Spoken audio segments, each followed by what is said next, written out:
జై శ్రీమన్నారాయణ. ఇప్పుడు మనం గాయత్రి రామాయణంలోని 5వ శ్లోకాన్ని చెప్పుకోవడానికి ప్రయత్నిస్తున్నాం. ఈ శ్లోకం రాజు యొక్క గొప్పతనాన్ని వివరించే శ్లోకం. చాలా సులువుగా ఉంటుంది. నేను అర్థాలు చెప్పకుండానే మీకు అర్థమయ్యేటట్టుగానే ఉంటుంది. చెప్పుకునే ప్రయత్నం చేద్దాం.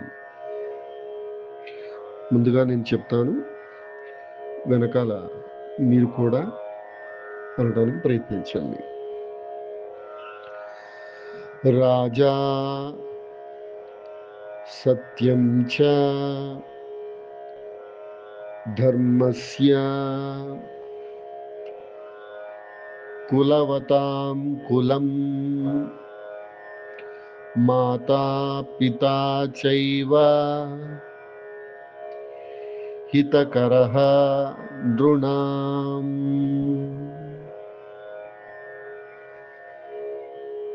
అంటే రాజా రాజు, సత్యం చ సత్యము, ధర్మం చ ధర్మము, కులవతాం కులం అంటే కులాల్ని, మంచి వంశాన్ని రక్షించేవాడు అని అర్థం.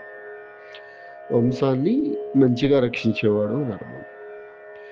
మాతా పితా చైవ, అలాగే రాజు తల్లియు తండ్రియు కూడా. అంటే అలా ఉండాలని, రాజు ఎలా ఉండాలో ఇక్కడ చెప్తున్నారు. హితకరాం నృణాం అంటే ప్రజలకు మేలు చేసేవాడు. హితకరాం అంటే మేలు చేసేవాడు అని అర్థం. అంటే రాజు ఎలా ఉండాలి? సత్యము ధర్మము పాటించేవాడై ఉండాలి. తర్వాత వంశాన్ని రక్షించేవాడై ఉండాలి. తల్లియు తండ్రియు అయి ఉండాలి. ప్రజలకు మేలు చేసేవాడై ఉండాలి.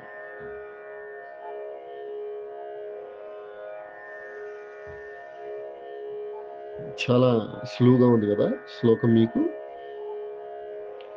అర్థం కూడా ఇదే వస్తుంది. రాజు సత్యము ధర్మము మంచి వంశాలను కాపాడేవాడై, తల్లి తండ్రి అయి ప్రజలు మేలు చేసే వాడు అని అర్థం.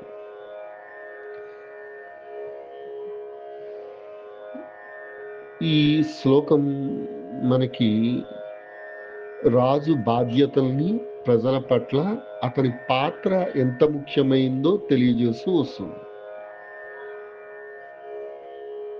సత్యాన్ని ప్రతిబింబించేవాడు, ధర్మాన్ని పరిరక్షకుడు, వంశాలను నిలబెట్టేవాడు, తల్లిదండ్రుల ప్రజల రక్షకుడు. అలాగే ప్రజల శ్రేయస్సును కార్యాచరణ చేపట్టేవాడు.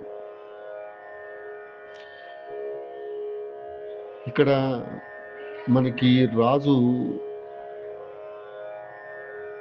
దశరథ మహారాజు ప్రస్తుతానికి మనకి అనిపించిన ఈ లక్షణాలు ఉన్నవాడు శ్రీరాముడు కూడా అయి ఉన్నాడు ఇక్కడ.